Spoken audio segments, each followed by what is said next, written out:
Hello, people of the internet. Ian and Joe here with the Something Vloggy CADW Challenge. Attempting to visit and film all 130 sites in the care of CADW in 1 year. Today we are visiting Caerphilly Castle. This is the largest castle in Wales, covering an area of around 30 acres. It was built by Gilbert de Clare in the 13th century to conquer Glamorgan. It has the most elaborate water defences in Britain. It's famous for its large gatehouses and because it introduced concentric castle defences to Britain. Work on the castle began in 1268, following Gilbert's occupation of the north of Glamorgan. The castle was largely built at an amazing rate over the next 3 years. Gilbert's Welsh rival Llywelyn ap Gruffudd burnt the castle in 1270, but Gilbert prevailed and managed to complete the castle and took control of the region. The centre of the castle sits on an island surrounded by a number of artificial lakes and contains luxurious accommodation.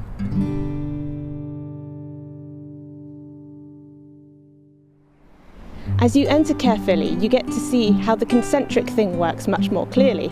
You come in through the east gatehouse, the east outer gatehouse to be precise, and then you've got an inner moat to go with your massive outer moat. Once you've come in through that, you reach another gatehouse, and then another one here. This tower has, as you can tell, something of a lean on it. Apparently the lean of this tower is greater than the lean of the Leaning Tower of Pisa.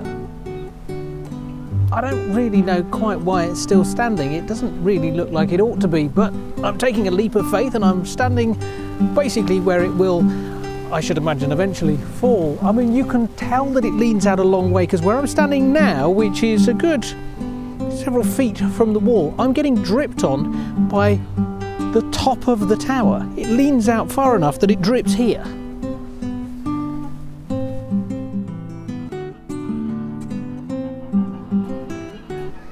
Standing behind the tower might give you some clue as to just how much it's leaning. I don't think that catching it on film really does it justice. It's really hanging out there.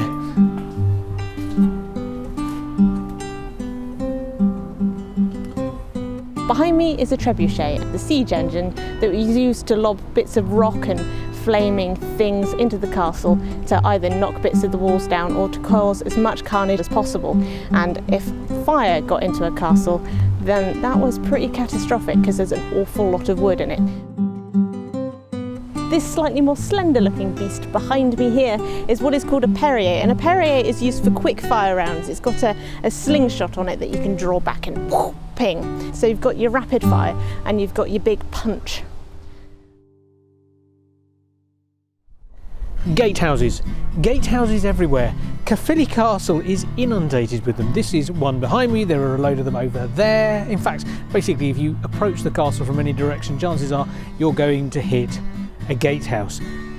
And it's not really surprising, although this was quite a defensible looking structure and the moats and the lakes and what have you made it incredibly defensible.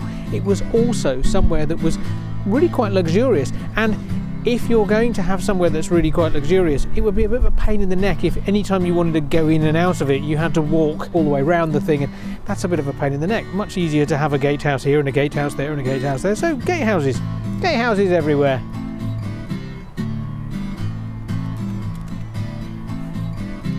So I'm in one of the rooms of the East Gatehouse. In this room they've got a flight of stairs that goes up quite a long way, I would say. I wonder where these lead.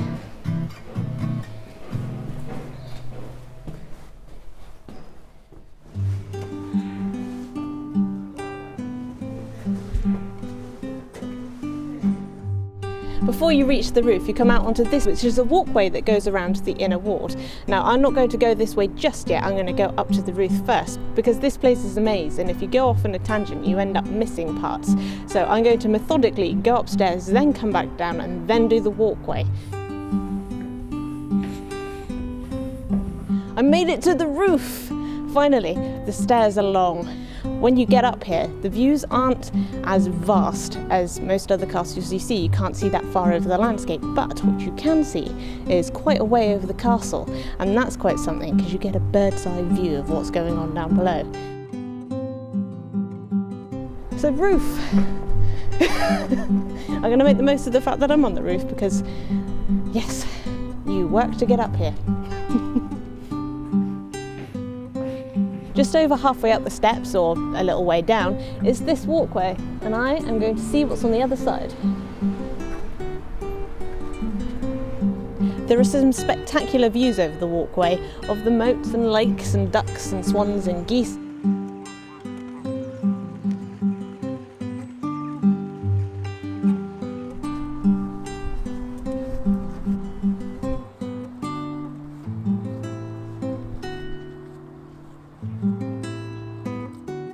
The inner ward is really quite interesting because there's this real mishmash of styles. You come in through the inner east gate, and the inner east gate is really nicely finished off. It looks really well polished. In fact, it could almost look new. But on the other side, you've got the inner west gate, and that's all raggedy and falling apart. And then you go past the Great Hall, and the Great Hall is a lovely building. It's got these massive windows, it's got lovely polished stone on the outside, and I suspect that they felt that they could have those big windows there because on the other side of that is the South Tower, so it's protected from there as well. But next to the Great Hall, you've got the apartments, and again, that's all raggedy and tumbled down. So yeah, in this very small area, you've got lots of different building styles, if you will. And through the ruins now, you can just see the towers over there, the one that's leaning.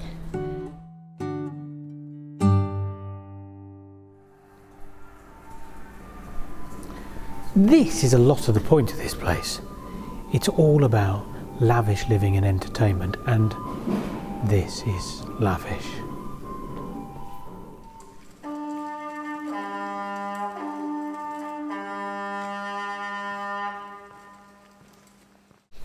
That's one hell of a fireplace, isn't it?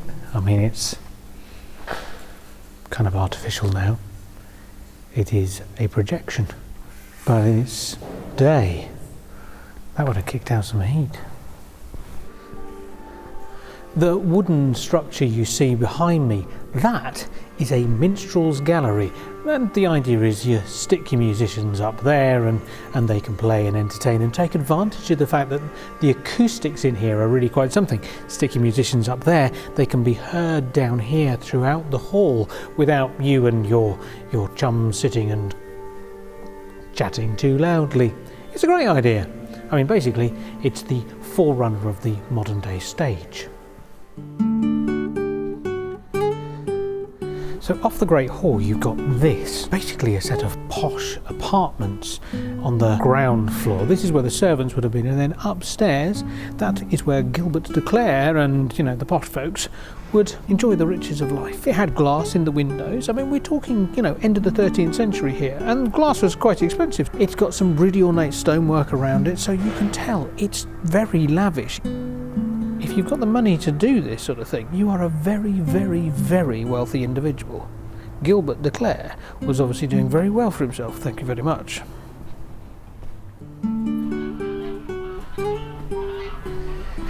This really is incredibly well made, this place. I mean, it's lavish, it's defensible, it's lovely. It's everything you want in a castle.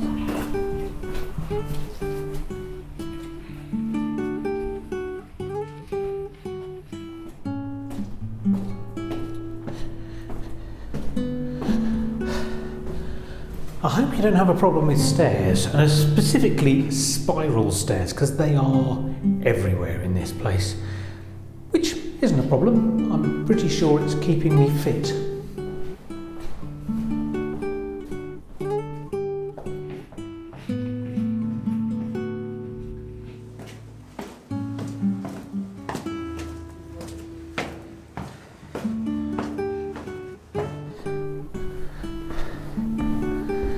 But all the steps are worth it because you end up seeing rooms like this.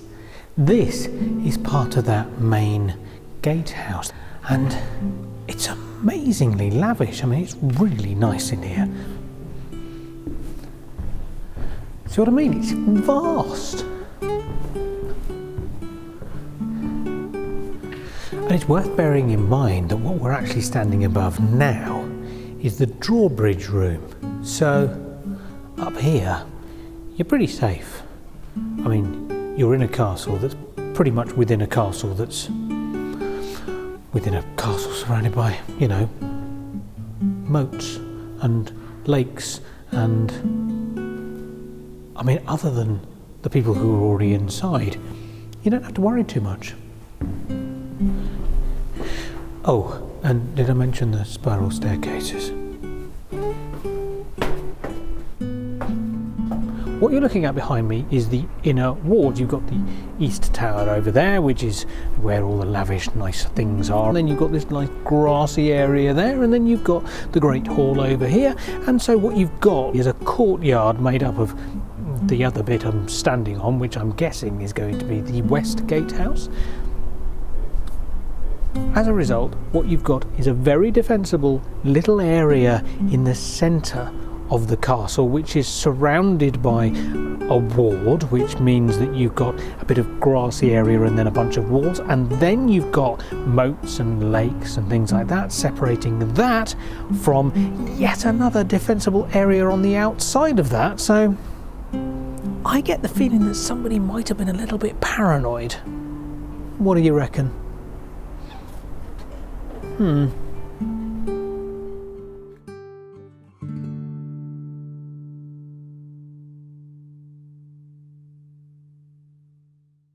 I'm going up and away. See how far we can get.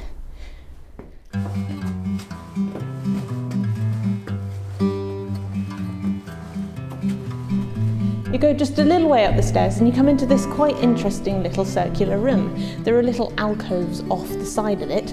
They go into rooms with windows that you can shoot from because there are archer slits in them.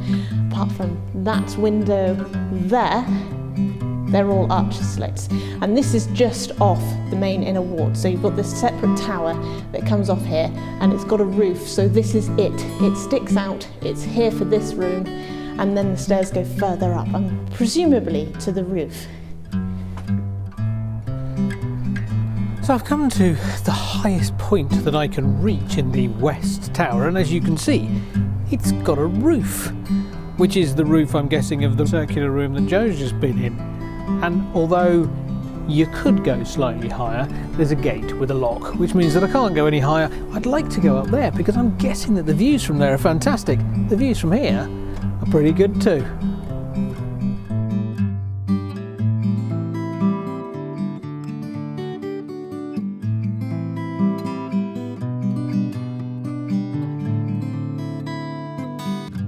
What do you think of Caerphilly Castle? Caerphilly Castle, I really like it, but I'd be astounded if I didn't like it because this is the castliest castle that you could ever possibly see in Wales that we've come to so far. I love it from the outside because of the massive moat and all the wildlife around it.